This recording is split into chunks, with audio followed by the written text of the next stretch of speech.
നമ്മുടെ ചെറുപ്പകാലത്ത് സ്കൂളിലൊക്കെ പോയിക്കൊണ്ടിരിക്കുന്ന സമയത്ത് ഓർമ്മയും ബുദ്ധിയൊക്കെ കൂടാനായിട്ട് തന്നുകൊണ്ടിരുന്ന ടോണിക്കിലും ചവനപ്രാശം പോലുള്ള സപ്ലിമെൻറ്റ്സിലും അടങ്ങിയിരിക്കുന്ന ഒരു മെയിൻ കോമ്പണൻ്റ് ആണ് ബ്രഹ്മി എന്ന് പറയുന്ന ഈ ചെടി. ഇതിൻ്റെ ഇംഗ്ലീഷിലുള്ള കോമൺ പേരുകൾ water hyssop, herb of grace, Indian pennywort എന്നൊക്കെയാണ്. മലയാളത്തിൽ ഇതിനെ നീർ ബ്രഹ്മി അല്ലെങ്കിൽ ബ്രഹ്മി എന്നാണ് വിളിക്കുന്നത്. ഇതിൻ്റെ ഒരു സയൻറ്റിഫിക് ക്ലാസിഫിക്കേഷൻ പറയുകയാണെങ്കിൽ പ്ലാന്റാജിനേസിയ ഫാമിലിയിൽപ്പെടുന്ന ബാക്കോപ്പ മോണിയറി എന്ന് പറഞ്ഞിട്ടുള്ള ഒരു സ്പീഷീസ് ആണിത്. ആയുർവേദത്തിൽ സരസ്വതി എന്ന പേരുള്ള 3 ചെടികളിൽ ഒന്നാണിത്.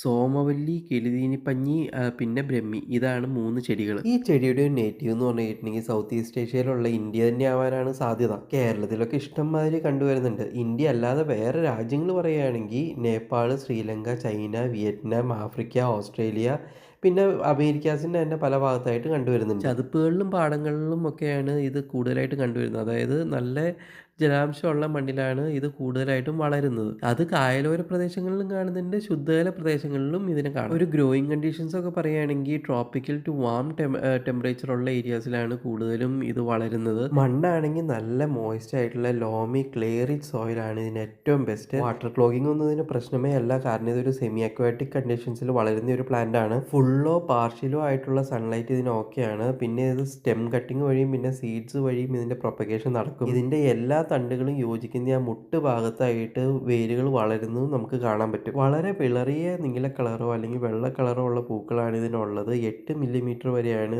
അതിന്റെ മാക്സിമം സൈസ് വെക്കുന്നത്. നമ്മുടെ നാട്ടിൽ വ്യാവസായിക അടിസ്ഥാനത്തിൽ ഒരുപാട് കൃഷി ചെയ്യുന്ന ഒരു ചെടിയാണിത്. നല്ല ഫ്രഷ് ആയിട്ടുള്ള വളരെ ചെറിയ ഇലകളാണ് ഇതിനുള്ളത്. ഓവൽ ഷേപ്പിലായിരിക്കും ഇലയുള്ളത്. നല്ല ഗ്രീൻ കളറിലുള്ള ഇലയാണ്. ഈ ഇലയൊന്ന് പിടിച്ചു നോക്കി കഴിഞ്ഞിട്ടുണ്ടെങ്കിൽ തന്നെ അറിയാം ഇത് നല്ല വെൽവെറ്റി സ്ട്രക്ചറാണ്. പിന്നെ ഇതിൻ്റെ അകത്തുള്ള ആ ഒരു ചെറിയ ചെറിയ പോസ് വരെയും വളരെ ശ്രദ്ധിച്ച് നോക്കി കഴിഞ്ഞിട്ടുണ്ടെങ്കിൽ വിസിബിൾ ആണ്. ഗ്രൗണ്ടിൻ്റെ അടുത്ത് തന്നെ വളരെ ക്രീപ്പർ പോലെ തന്നെ വളരെ പടർന്ന് പന്തലിച്ച് പോകുന്ന ചെടി ആയതുകൊണ്ട് തന്നെ ഇതിൻ്റെ തണ്ടിന് ഒട്ടും കട്ടിയൊന്നുമില്ല.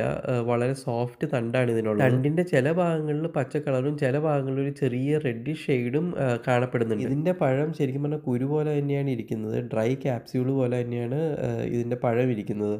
ചെറിയൊരു കയ്പും അതുപോലെ തന്നെ ഒരു എർത്തി ടോൺസ് ഒക്കെ ആയിട്ടാണ് ഇതിൻ്റെ ഒരു ടേസ്റ്റ് വരുന്നത്. കയ്പുള്ളത് കൊണ്ട് തന്നെ ഇതൊരു ഫ്ലേവറിനായിട്ട് യൂസ് ചെയ്യുന്ന ഒന്നല്ല. ഇനി ഈ ചെടിയുടെ ഒരു ഫൈറ്റോ കെമിക്കൽ കോമ്പോസിഷൻ എടുക്കുകയാണെങ്കിൽ ട്രൈറ്റർപ്പിനോയിഡ്സും സാപ്പണിൻസും അടങ്ങിയിട്ടുണ്ട്. മെയിനായിട്ടും ബാക്കോസൈഡ്സ് എയും ബിയും. പിന്നെ ബ്രഹ്മൈൻ, ഹെർപ്പസ്റ്റൈൻ എന്ന് പറഞ്ഞ ആൽക്കലോയിഡ്സ് അടങ്ങിയിട്ടുണ്ട്. ല്യൂട്ടിയോലൈൻ, അപ്പിജനിൻ എന്ന് പറഞ്ഞ ഫ്ലേവനോയിഡ്സ് അടങ്ങിയിട്ടുണ്ട്. ബീറ്റാ സൈറ്റോസ്റ്റെറോൾ എന്ന് പറഞ്ഞ സ്റ്റെറോൾസ് അടങ്ങിയിട്ടുണ്ട്.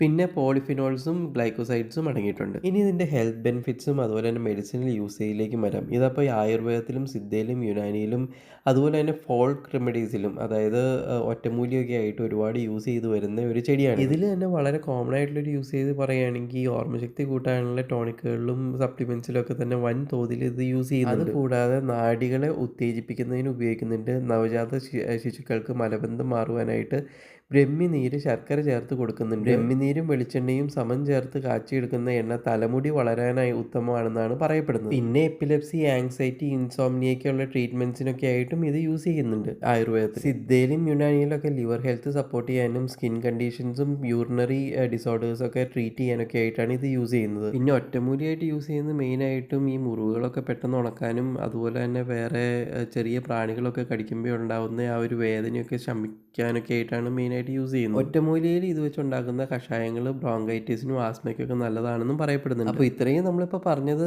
ഇതിൻ്റെ ഒരു ട്രഡീഷണൽ യൂസേഴ്സ് ആണ്. ഇനി നമുക്ക് മോഡേൺ റിസർച്ചിലേക്ക് കടക്കാം. അപ്പോൾ ഈ ചെടി ന്യൂട്രോപ്പിക് ആണ്, അതായത് കോഗ്നിറ്റീവ് ഫങ്ഷൻസ് ഇംപ്രൂവ് ചെയ്യാനും മെമ്മറി റിറ്റെയിൻ ചെയ്യാനുള്ള പ്രോപ്പർട്ടീസ് ഈ ചെടിക്കുണ്ട്. പിന്നെ ഇതൊരു ന്യൂറോ പ്രൊട്ടക്റ്റീവ് ആണ്, അതായത് ബ്രെയിൻ സെൽസിലുള്ള ഓക്സിഡേറ്റീവ് സ്ട്രെസ് കുറയ്ക്കും എന്നാണ് പറയപ്പെടുന്നത്. പിന്നെ ഇതിനൊരു ആങ്സിയോളിറ്റിക് പ്രോപ്പർട്ടി ഉണ്ട്, അതായത് ഇതൊരു സ്ട്രെസ് മാർക്കേഴ്സ് ആയിട്ട് യൂസ് ചെയ്യാം.